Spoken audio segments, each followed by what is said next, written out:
नमस्कार, मैं अभिषेक शर्मा। आप देख रहे हैं डेली का डिजिटल प्लेटफॉर्म। आपके लिए महाराष्ट्र की राजनीति की वह बड़ी खबर पर चर्चा हम करेंगे और उसके लिए आपको एक्सप्लेन करूंगा आखिरकार महाराष्ट्र की राजनीति में जो इस वक्त हो रहा है यह आगे की किस तरीके से जो रास्ता दिखा रहा है कि आखिरकार महाराष्ट्र की राजनीति में आगे क्या होने वाला है। नाम मैं लेकर कहूंगा, समझ जाएंगे। नाम है छगन भुजबल का। छगन भुजबल महाराष्ट्र की राजनीति में एक बड़ा नाम है। एनसीपी में अजीत पवार गुट में है, पहले वह कांग्रेस में रहे, शिवसेना में रहे, उनका इतिहास आपको पता ही है। और उसके अलावा वह शरद पवार के साथ रहे। शरद पवार ने जब से एनसीपी फॉर्म किया तब से लगातार उनके साथ रहे। और उसके बाद जब अजीत पवार ने बगावत की तो उन्होंने बगावत करके अजीत पवार का साथ दिया और अजीत पवार के साथ रहकर उन्हें कंधा से कंधा मिलाकर वह आगे बढ़े। और उन्हें लगा था कि अजीत पवार उन्हें कभी धोखा नहीं देंगे, लेकिन अब वह अजीत पवार पर खुलकर वार प्रतिवार करते हुए दिखाई पड़ रहे हैं और साफ साफ कह रहे हैं कि अजीत पवार ने कहीं ना कहीं उनके साथ धोखा किया है और यह धोखा बर्दाश्त नहीं किया जाएगा। खुलकर ओबीसी, चूंकि आपको बता दूं जो छगन भुजबल है वह महाराष्ट्र में ओबीसी समाज से आते हैं।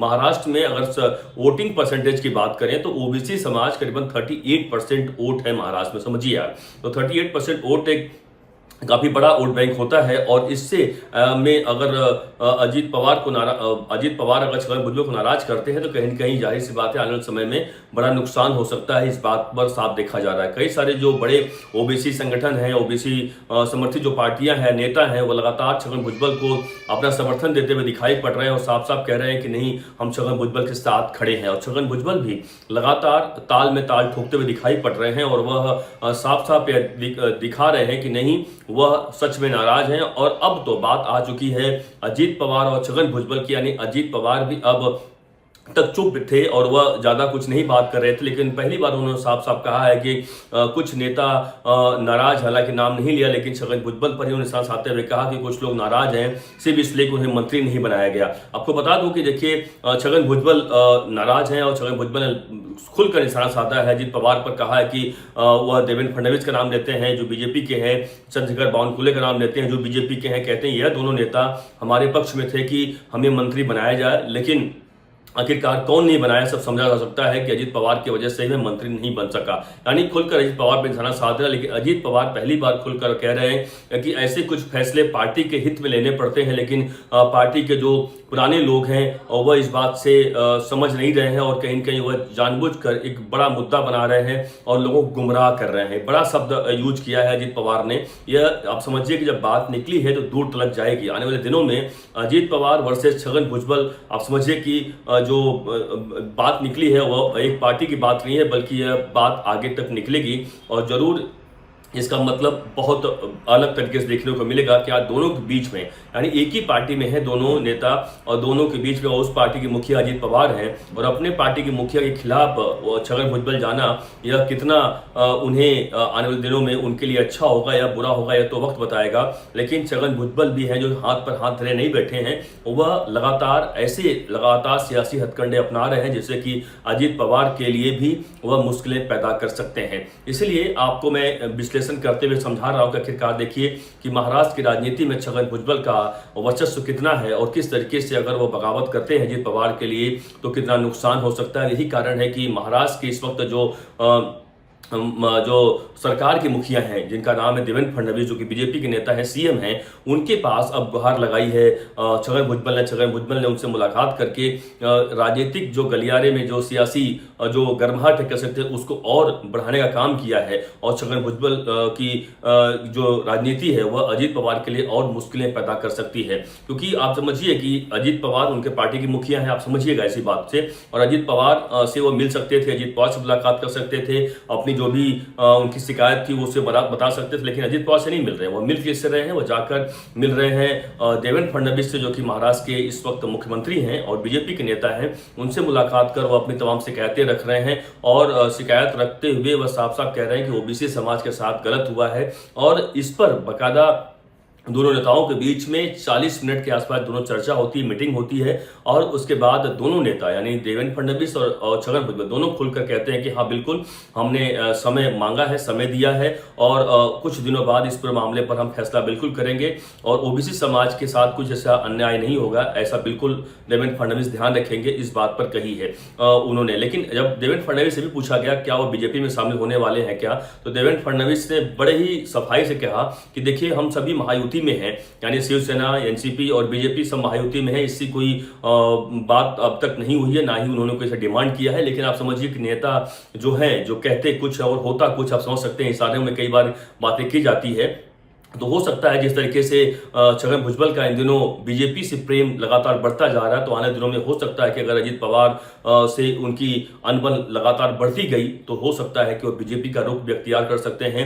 और वह एक बड़े नेता है और महाराष्ट्र में ओबीसी का वोट बैंक जो है काफी बड़ा, इसमें बताया काफी बड़ा वोट बैंक है, तो बीजेपी को काफी फायदा ही हो सकता है छगन भुजबल अगर उनके साथ आते हैं तो। क्योंकि आने वाले दिनों में महाराष्ट्र में तमाम स्थानीय निकाय चुनाव है और उसमें जाहिर सी बात है बीजेपी को काफी फायदा हो सकता है और इस बात का भी संकेत मिल रहे हैं। हालांकि अभी छगन भुजबल ने भी कहा है कि उन्होंने देवेंद्र फडणवीस से मिले और करीबन उन्होंने 8-10 दिन का वक्त मांगा है और 8-10 दिनों बाद फिर वह महाराष्ट्र सतारा में मुलाकात होगी। सतारा में मुलाकात होने के बाद माना जा रहा है कि हो सकता है कुछ देवेंद्र फडणवीस मध्यस्थी करें इस पूरे मामले पर और अजित पवार से बातचीत करें और अजित पवार कुछ शायद बातचीत मान जाए। लेकिन देखिए मामला क्या है, इसमें जरा सा भी अब स्कोप नहीं है किसी भी सूरत में कि वह मंत्री बन सकते, क्योंकि जो एनसीपी कोटे में जो मंत्री मिलना था 10 मंत्री वह फुल हो चुका है, यानी अजित पवार सभी को मंत्री बना चुके हैं। और यही कारण अजित पवार साफ साफ कह रहे हैं कि नए चेहरों को मौका देना था, इसलिए पुराने चेहरों को हमने कुछ लोगों को मंत्री नहीं बनाया और कुछ लोगों के लिए हमने दिल्ली में सोच रखा है। यानी वो साफ साफ ये भी अब कह रहे हैं कि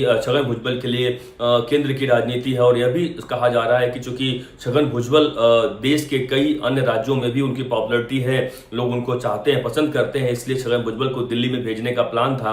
और दिल्ली में पहले उन्होंने कहा खुद छगन भुजबल ने कि जाना चाहते हैं, लेकिन अचानक वो बदल गए। तो कहीं न कहीं यह साफ समझ में और इस बात की तस्दीक जो है वह खुद देवेंद्र फडणवीस ने भी की कि वो देवेंद्र फडणवीस ने साफ साफ कहा कि छगन भुजबल को दिल्ली भेजने की बात चल रही है और उसको लेकिन छगन भुजबल को अभी मान्य नहीं है।